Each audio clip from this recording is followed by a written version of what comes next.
যিশু ডেইলি ব্রেডে আপনাদের সকলকে স্বাগত। আজকের বচন লুকলিখিত সুসমাচার 18 নম্বর অধ্যায়ের 15 থেকে 17। আর লোকেরা আপনাদের শিশুদিগকে তাহার নিকটে প্রভু যিশুর নিকটে আনিল, যেন তিনি তাহাদের স্পর্শ করেন। শিষ্যেরা তাহা দেখিয়া তাহাদিগকে ভর্ৎসনা করিতে লাগিলেন।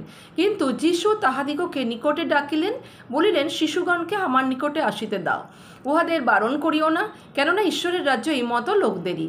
আমি তোমাদিগকে সত্য বলিতেছি, যে কেহ শিশুবৎ হইয়া ঈশ্বরের রাজ্য গ্রহণ না করে, সে কোনো মতে তাহাতে প্রবেশ করিতে পারিবে না।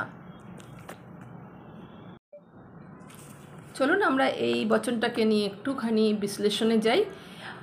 এখানে আমরা দেখছি প্রভু যিশুর কাছে কিছু বাচ্চাকে নিয়ে আসা হচ্ছে এবং তাদের পিতামাতাদের এই বিশ্বাস যে বাচ্চাদেরকে যদি প্রভু যিশু স্পর্শ করেন তো তাদের বাচ্চাগুলো ব্লেসেড হবে।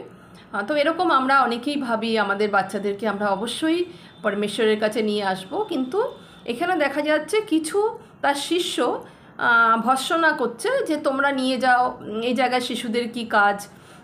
কিন্তু প্রভু কিন্তু এখানে বারণ করছেন যে শিশুর মধ্যে আমার কাছে আসতে দাও, কারণ উনি শিশুদের পছন্দ করেন।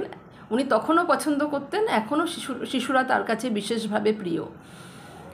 তো আমরা আমাদের ছেলে মেয়েদের অবশ্যই পরমেশ্বরের কাছে নিয়ে আসবো, পরমেশ্বরের সঙ্গে পরিচয় করাবো, কারণ এই পৃথিবীতে যে সমস্ত কার্যকলাপ চলছে এই মুহূর্তে, এই পৃথিবীর যা অবস্থা, সেখানে প্রভু যিশু ছাড়া কিন্তু আর কোনো পরিত্রাণ নেই। আমি কিন্তু এখানে কোনো ধর্ম প্রচারের কথা বলছি না। প্রভু যিশু কোনো ধর্ম প্রচার করেননি। উনি উনি হচ্ছেন একটা রিলেশনশিপ। ওনার সঙ্গে আমাদের সম্পর্কটা একটা রিলেশনশিপ, একটা নির্ভরতার জায়গা, একটা উদ্ধারের রাস্তা উনি। এবং এই জন্য আমরা অবশ্যই আমাদের ছেলে মেয়েকে ওনার সঙ্গে পরিচয় করাবো, কারণ উনি যা বলে গেছেন সেই মতো যদি আমরা চলতে পারি, তবে অবশ্যই আমরা এই পৃথিবীতে এবং পৃথিবীর পরে অনন্ত জীবনের অধিকারী হব, পৃথিবীতেও আশীর্বাদ প্রযুক্ত অবশ্যই হব। এবং আমি একটা ছোট্ট প্রার্থনা করছি। হে স্বর্গস্থ পিতা, এই বচনের জন্য, এই বাক্যের জন্য তোমাকে অনেক ধন্যবাদ দিই প্রভু। আমরা যেন আপন আপন সন্তানদের তোমার সঙ্গে পরিচয় করাতে পারি, আমাদের সন্তানরা যেন তোমাকে আরও ভালো করে ঘনিষ্ঠভাবে জানতে পারে, তোমার পথে চলতে পারে, তোমার উইজডম তাদের মধ্যে থাকে, তোমার বুদ্ধি তাদের মধ্যে কাজ করে, তোমার সমাজ, তোমার বুদ্ধি, তোমার নলেজ তাদের মধ্যে থাকে, তাদের মধ্যে তোমার শান্তি, তোমার আনন্দ, তোমার ধৈর্য, তোমার সংযম, তোমার যত কিছু ভালাই আছে প্রভু, তোমার ক্যারেক্টারের সব কিছু যেন তাদের মধ্যে আমরা পাই, এবং তারা যেন তোমার বাধ্য থাকে এবং পিতামাতার বাধ্য থাকে, এবং তার সঙ্গে সঙ্গে তারা যাদের অথরিটিতে আছে, যারা তাদের টিচার হতে পারে, প্রফেসর হতে পারে, বা যে জায়গায় যায় সমস্ত গুরুজনদের যেন তারা সম্মান করতে পারে প্রভু। আর প্রভু সর্বদা প্রভু তাদের মধ্যে থেকে যেগুলো মন্দ ভাব, যেগুলো ডিস্ট্র্যাক্ট করছে তাদেরকে, সেসব জিনিসগুলোকে প্রভু যিশুর নামে আমি ক্যান্সেল করছি, এবং তাদের জীবনে শুধুমাত্র তোমার প্রভাব থাকুক। এই পৃথিবীর যে ডেভিলের যে মন্দ অভিলাষা তাদের জন্য রেখেছে, তাদের জন্য যে টেম্পটেশনগুলো রেখেছে, সেগুলোকে আমি প্রভু যিশুর নামে আমি ক্যান্সেল করছি। আর আমরা যেন তুমি যেমন বলেছো শিশুর মতো হয়ে তোমার রাজ্যে প্রবেশ করতে পারি। শিশুরা যেমন অনেক বেশি, তাদের মধ্যে কোনো রকম ঈর্ষা থাকে না, তাদের মধ্যে লোভ থাকে না, তাদের মধ্যে তারা যদি কারোর সঙ্গে ঝগড়াও হয় পরের দিন, তারা যেমন সরলভাবে তাদের সঙ্গে আবার ভাব হয়ে যায়, তাদের সঙ্গে আবার যাদের সঙ্গে ঝগড়া হয়েছিল তাদের সঙ্গে আবার তাদের আগের মতো প্রভু বন্ধুত্ব হয়ে যায়। ঠিক তেমনি আমরা যেন আমাদের মনকে ওরমভাবে শিশুদের মতো করে তোমার রাজ্যে আসতে পারি প্রভু।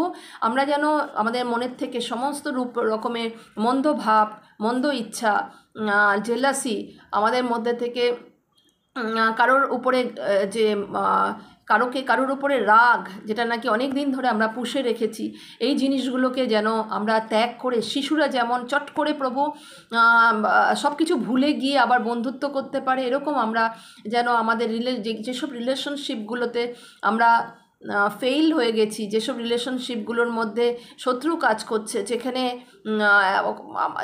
অনেক রকম লড়াই ঝগড়া এসে গেছিলো, সেই সব জায়গাগুলোতে আমরা যেন আবার তোমার শিশুর মতো আমরা রিস্টোরেশন আসে, সেসব সম্পর্কগুলোতে আমরা শিশুর মতো যেন রিকনসিলিয়েশন করে নিতে পারি সম্পর্কগুলোর মাঝখানে, যেন আর কোনো রকম বড় পাহাড় হয়ে না থাকে কোনো বিষয় প্রভু।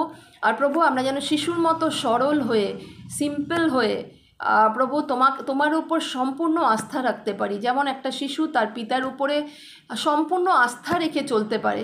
প্রভু আমরা দেখেছি তারা কিন্তু ভয় পায় না, তারা পিতার কাঁধের উপরে বসে তারা অনেক দূর পর্যন্ত যেতে পারে, তারা কিন্তু ভয় পায় না যে আমি পড়ে যাব। তারা জানে যে আমার পিতা আমাকে ধরে রেখেছে। তারা একজন পিতার হাত ধরে খুব জঙ্গলের মধ্যেও চলে যেতে পারে, কোনো রকম ক্রাউডেড এরিয়ায় চলে যেতে পারে, কারণ তারা জানে পিতা আমার হাতটা শক্ত করে ধরে রেখেছে।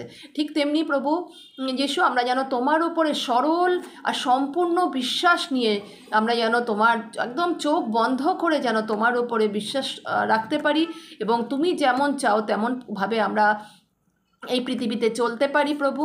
আর প্রভু আমাদেরকে শিশুর মতো বানিও প্রভু, আমরা যেন শিশুর মতো মন নিয়ে প্রভু আমরা যেন এই পৃথিবীর বুকে থাকি। প্রভু যিশুর নামে প্রার্থনা করলাম, শুনে নাও পিতা, আমেন।